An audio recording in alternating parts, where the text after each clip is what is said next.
it over right away to get into Jimmy Wall.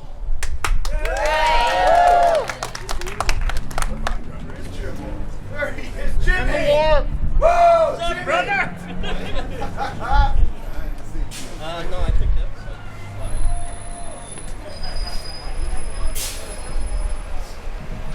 Good morning, letter carriers. Morning! Good morning, retirees. Morning! Families and friends, thank you for coming out.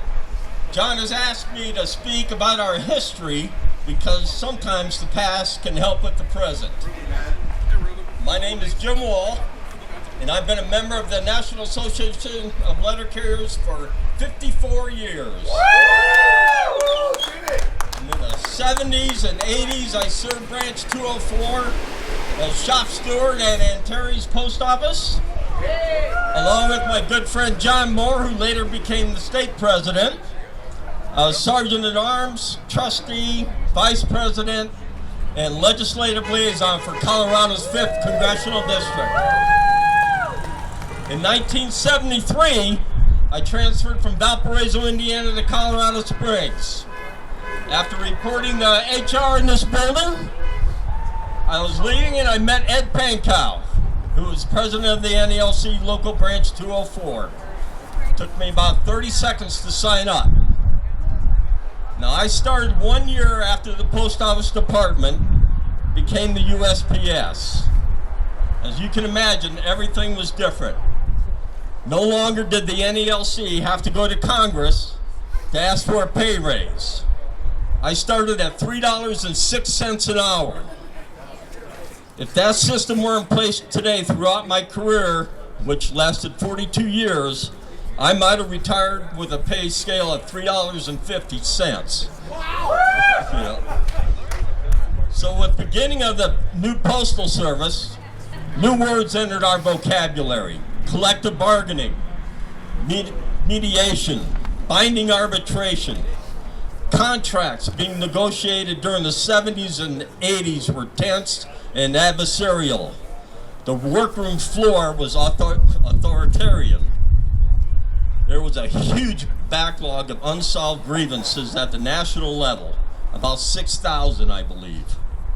There was no getting along. During contract negotiations, the threat of a strike, call-ins, pickets were always on the table.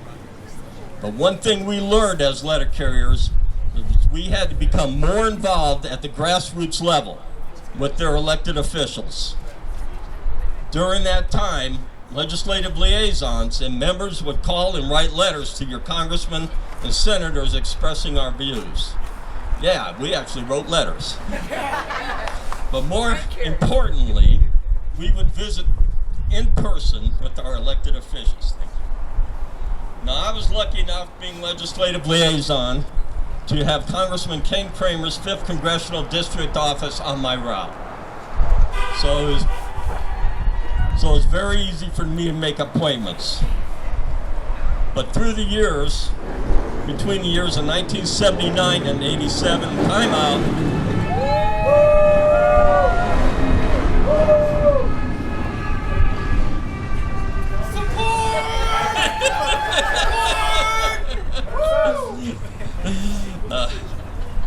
So between 79 and 87, we had many in-person meetings with Congressman Kramer in Colorado Springs and in Washington, D.C. Congressman Kramer even attended a Branch 204 union meeting and spoke at our state convention in Loveland. He really didn't share our views, but he would listen. His approval rating for the NALC went from 0 to 17%. Small to be sure, but it was something. In 1983, the NALC held a rally in Washington, D.C. to stop Congress from moving everyone's retirement into universal Social Security. Letter carriers from around the nation assembled and met with their elected officials. Results are what you see today. Those that started between 83 were able to stay in their civil service retirements. Those after entered into FERS. It was not a total victory, but it did show Congress that the NALC was a force to be reckoned with. And rallies like this today are just as powerful. That's right! Yeah! Today I'm struck by how fast things move without any real thought to the process. Change just to show that you're doing something or to change something with no information behind it. Information is everywhere, some good, some bad. It's easy to reach your elected official, but it seems impersonal. Now to contact your elected officials, you email your concerns. I tried to visit my congressman's office, and the door is locked.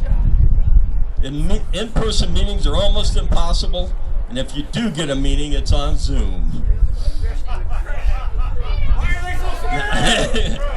So it leaves you with the sensation that nobody is listening. Attitudes have also changed. Nobody wants to listen to the opposing view. I hope you guys are all familiar with the TV show Judge Judy. When they break for commercials, Judge Judy is sitting behind her bench and throws up her arms and says, "My opinion is the only one that counts." That's the feeling many politicians leave you with today. But your opinion does matter, and you have every right to express it. Now, the USPS is a huge organization, and we see those delivery trucks from UPS and FedEx and Amazon all the time. They deliver 23 million, 16 million, 2 million parcels a day. Well, that's a nice job. We deliver 169 million delivery points every day, 6 days a week, and now some on Sundays. In 2023 alone, we added 1.7 million deliveries. We deliver in rich neighborhoods, poor neighborhoods. We deliver in the city, rural areas. We deliver where it's profitable and where it's not profitable. Privatizing the post office is not the answer. That's right! Well, I said that already. Privatizing the post office is not the answer. It wasn't the answer in the 80s, and it's not the answer now. Peeling off profitable areas and leaving others in limbos is just plain wrong. We are the United States Postal Service for the people. So universal service is what binds this country together. You, the letter carrier, make a difference every day in our community. I know your day has changed. What you deliver more has changed. Your value to your customers will never change. That's right! And we still on top of deliver 44% of the world's mail. Now, I've been retired for 13 years now. I still wait for my mailman.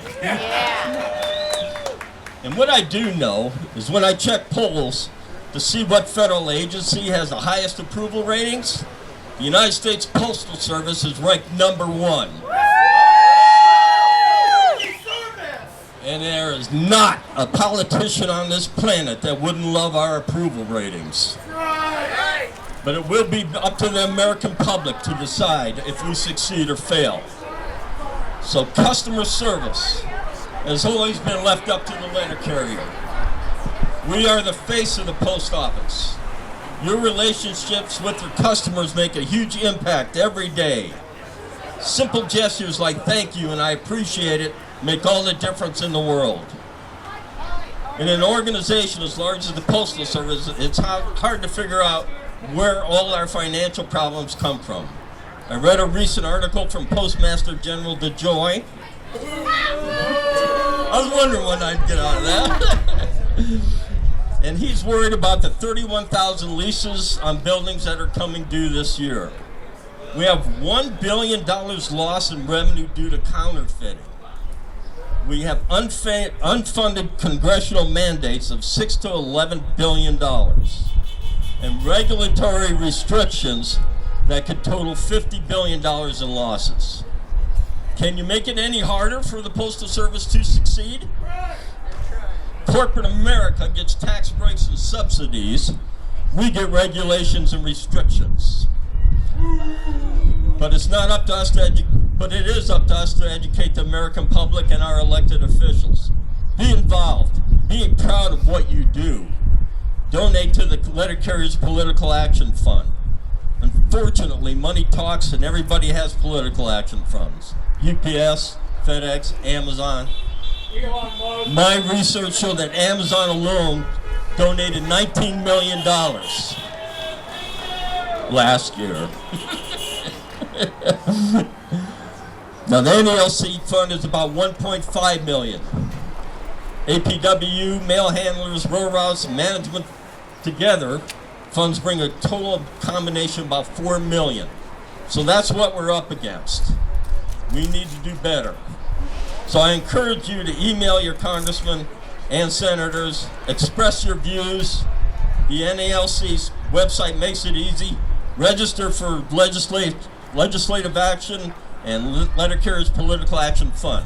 It's just a few clicks and you're done. Finally, I know you hear this all the time at work from your supervisor, but thank you.